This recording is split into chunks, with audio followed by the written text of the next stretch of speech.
Nalut ding kaphalpoi kalungset o chongboi el siam na umze inla Eipao kichen ta helou Saap le kolpao a hi nahet Saap in kahin thot Happy New Year greeting card 97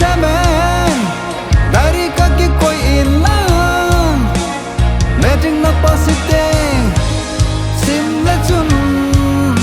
Chuteng hetan te what I mean in the car teenage play easy in romance villa Nalut ding kaphalpoi o chongboi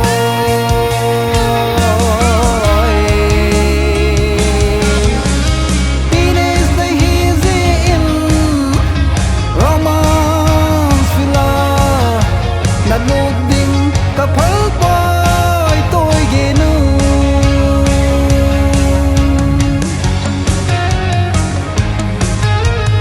Happy Valley shilling Eimi gollhang sepoy ho kinepna nungah ho nungah neo sisi ho se kholai aleng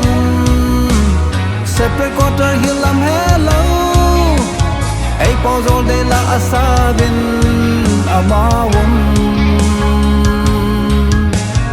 ilang tu su don talau Rikur hiding yelna Tanom nom ze Ilanga nungah Henukan den heo Hintikit lew Chuteng salah Bahan chut Tita binte Teenage play easy in romance villa Nalut ding kaphalpoi o chongboi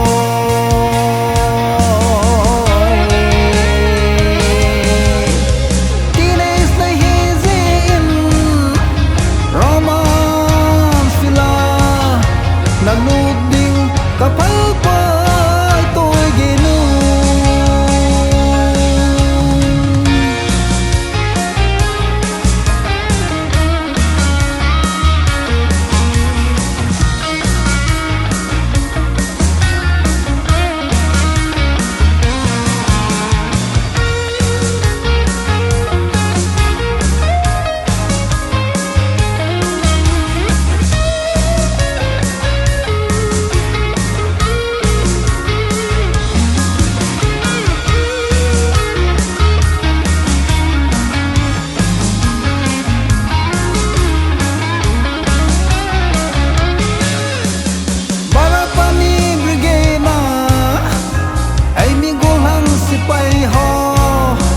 kinepna ui chasa asan chi hai makhai ui cha thang khamun ui cha zo se kilin dam ta mu thang sangan anga un achangon rikur phai ki sai do le ui cha ki sel zo se hung to so